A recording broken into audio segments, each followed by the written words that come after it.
Buenas tardes. Bueno, gracias por la invitación. Mi nombre es Carolina del Cerro y la intención es poder comentarles un estudio que realicé ahora en julio de este año, para ver en el estudiantado del ISEF número 1, el doctor Enrique Romero Brest, y en el ISEF número 2, profesor Federico William Dickens, es decir, las dos instituciones de formación docente de educación física de gestión pública de la Ciudad Autónoma de Buenos Aires. Antes que eso, me interesaría compartir un poco el porqué de hacer este estudio. En primer lugar, fue dialogando con directivos tanto de las dos instituciones, de los dos ISEF, como con directivos de la Universidad de la Ciudad. De esto resultaron dos cosas: la importancia de poder dar una respuesta y, segundo, la falta de datos de nuestro territorio. Más aún si tenemos en cuenta que como docentes de educación física somos promotores de salud, o deberíamos serlo.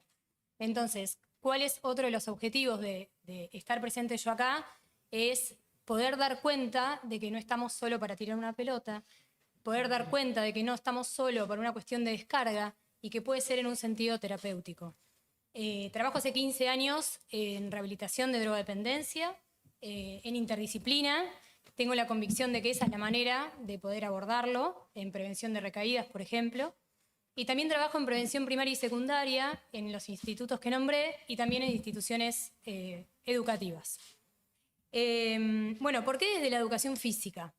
Contando brevemente lo que dije recién, si hay algo que podría concluir de mi trayectoria, es que tengo la convicción de dos cosas. Por un lado, que por el deporte per se no prevenimos nada.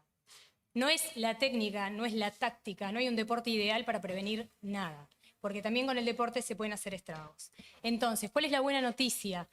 Que si docentes de educación física están capacitados, formados, preparados para trabajar en equipo sobre la temática, el efecto es maravilloso, son intervenciones sólidas, robustas y que sirven en cualquiera de los tres tipos de prevención respecto a la problemática, sea de ludopatía, sea de cuestiones con sustancias psicoactivas o comportamentales.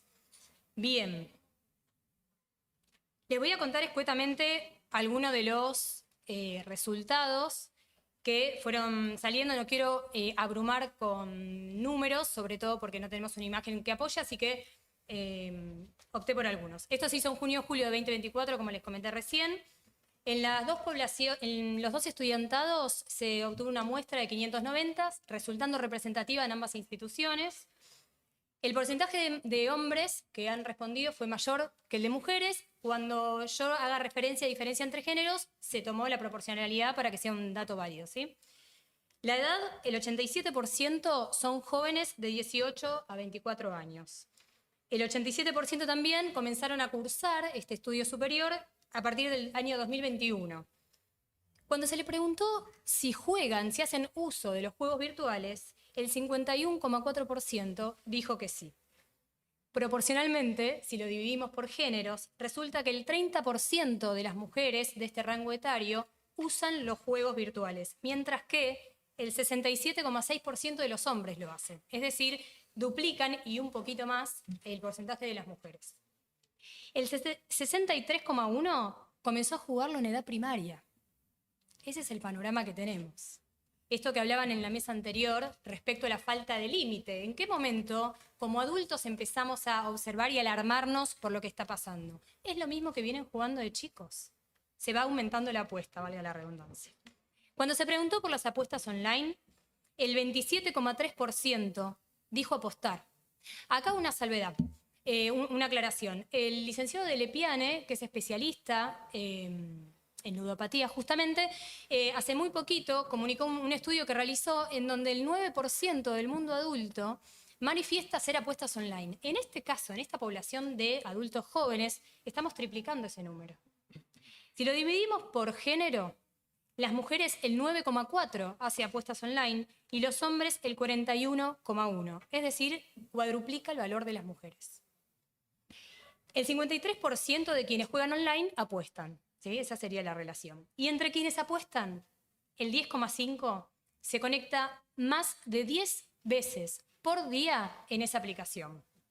más alarmante todavía, más de la mitad lo hace más de 3 veces por día y cerca del 60% más de 1 hora cada vez que lo hace. Hagamos la cuenta. Son muchas horas. También se indagó sobre el contexto de esas apuestas y resultó que el 44,7% lo hace con amigos, con familia, con pareja. Más de 1/3 de la muestra lo hace en soledad y el 20,8% en cualquier contexto. Y acá doy el ejemplo, yo doy materias ligadas a la investigación en los profesorados y me pasa que faltan alumnos que ingresen. Y salgo y me ha pasado grupito de 3, 4, profe, espera que está por terminar en lo que apostamos. ¿Sí? O que salen y es para apostar. Cuando se le preguntó, se consultó sobre la preocupación que tienen por esa acción de apostar, entre quienes no se preocupan en absoluto y quienes se preocupan, pero muy poco, suman el 82% de la muestra obtenida. Esto se va a contradecir con 2 cosas que les voy a contar ahora. Una es que 1/4 de la muestra dice aceptar o dice percibir que por apostar transita alguna de las siguientes situaciones. Tomando a quienes lo admiten, ¿no? Que dicen si algo de esto me pasa, tomando a ese porcentaje como el 100%, el 65,7% dicen sentir que si pierden les arruina el día. La mitad de quienes aceptan que alguna de estas situaciones les sucede detuvieron o pospusieron el tiempo de estudio por apostar, mintieron a sus allegados respecto a la pérdida de dinero, usaron dinero que les dieron con otro fin, generalmente dinero para almorzar, por ejemplo, y ocultaron las apuestas para no escuchar críticas en sus casas. Aproximadamente 1/3 de esa muestra desinstalaron aplicaciones o bloquearon pantallas por percibir que no estaban pudiendo regular su uso. El 28,6% perdieron registro del paso del tiempo. ¿A qué me refiero con esto? Comenzar a la noche mientras están cenando a apostar y de repente darse cuenta que había amanecido.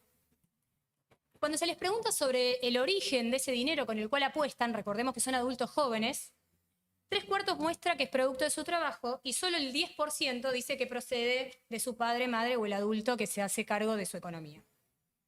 Ahora hay un punto que a mí me parece el más importante, diría, porque recuerdan que dijeron, la amplia mayoría dijo sentir que o no les preocupa o que les preocupa muy poco. Sin embargo, hicimos unas preguntas relacionadas a la percepción subjetiva de determinadas cuestiones del estado de ánimo. Preguntamos alrededor de la percepción de la relajación, del estrés percibido, de la alteración o nerviosismo y de la sobreestimulación. ¿Con qué criterio? Antes de jugar, ¿cómo te sentías respecto a esto? Mientras jugabas o apostabas, ¿cómo te sentías? Y después, los resultados fueron así. En cuanto a la relajación, en el momento en que empiezan a jugar, la relajación baja en el 24% de las personas. Es decir, 79% se sentían relajados antes de comenzar a jugar y ese porcentaje baja al 56%. Cuando termina esto, un poco se recupera, sin embargo, un 13% no logra volver a sentirse relajado. Cuando se le pregunta por el estrés, a mi criterio es un poco más alarmante lo que sucede, cuando empieza a jugar o a apostar, se duplica la sensación del estrés y más alarmante aún es que una vez que terminaron de apostar, esta sensación no disminuye. En número sería 7,9% se siente estresado previo a comenzar a apostar, aumenta al 16% y luego de haber terminado de jugar queda en el 16%. Cuando se le preguntó sobre sentirse alterados, alteradas o con nerviosismo, el valor al comenzar a jugar se cuadruplicó y cuando terminaron de jugar, el valor que quedó fue el doble respecto a antes de jugar. Es decir, en números, 4,4% antes de jugar, asciende al 17% y una vez que terminó, baja al 4%. Recuerden que antes era baja al 8%, perdón. Recuerdan que comenzó con un 4%. Bien. Y respecto a la sobreestimulación, que ahí tenemos todo, ¿no? En las apuestas, como han comentado antes, tenemos colores, tenemos sonidos y tenemos una recompensa espontánea, instantánea, combo completo. Entonces, cuando empiezan a jugar, la sobreestimulación se cuadruplica. Cuando terminan de jugar, en vez del cuádruple, es el triple de antes de jugar. Es decir, quedan sobreestimulados, estresados y alterados. Después también se hizo una pregunta como para tener un sondeo. Se preguntó por las apuestas presenciales a ver qué pasaba. Y se halló que hay una relación entre quienes apuestan online y quienes apuestan presencial. ¿En números qué significa? Entre quienes no apuestan online, solo el 15,5%, o solo, bueno, el 15,5% apuesta presencialmente. Pero este número escala al 43% en personas que hacen apuestas online. Después se hizo preguntas, voy a nombrar solo las 3 aplicaciones o los 3 juegos más utilizados por la muestra que se tomó, para tener una idea. Lo que respecta a juegos online, los sitios más utilizados son los eSports. En primer lugar FIFA, luego League of Legends, Call of Duty y Fortnite. En segundo lugar, las apuestas deportivas y luego el póker. Sitios de apuestas, Bet365, BetWarrior, Bplay. Aplicaciones de celular más usada, Instagram a la cabeza, WhatsApp y TikTok. Pensemos que de estos 3 lugares, 2 prevalece solamente la imagen. Cuando hablamos de celulares, como para tener una cuestión bien compleja e integral, el 52% pasa entre 1 y 2 horas diarias solo en la aplicación de preferencia, solo en la de preferencia. Y el 28,5% entre 3 y 4 solo en esa aplicación. Un cuarto de la muestra de estos 590 estudiantes dice usar el celular más de 6 horas diarias, sin contar en caso de que trabajen con el celular.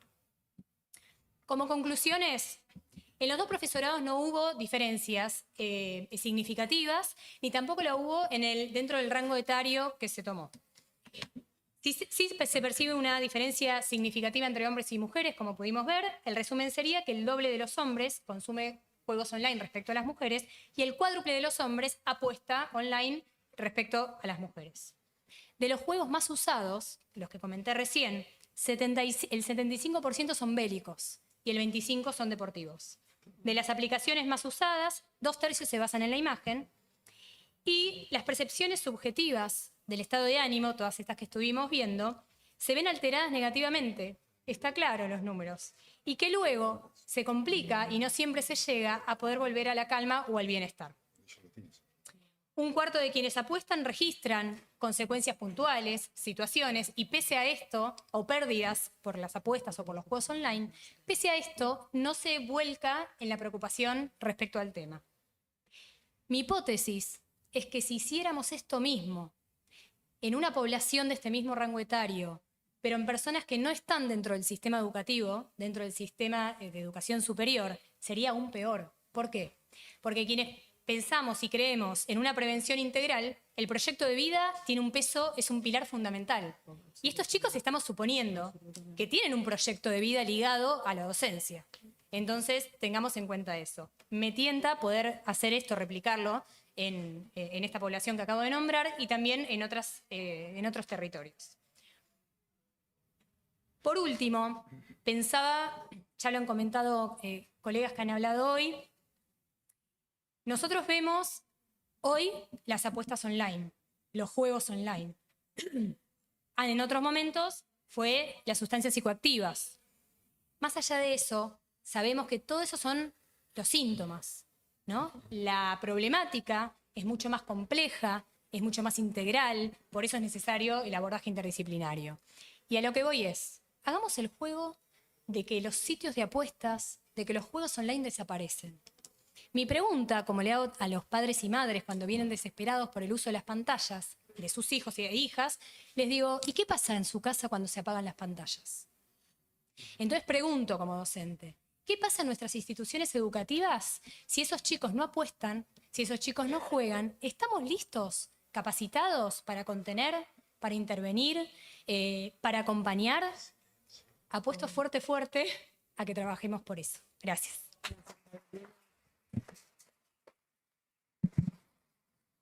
Bueno, muchas gracias a los 4 expositores.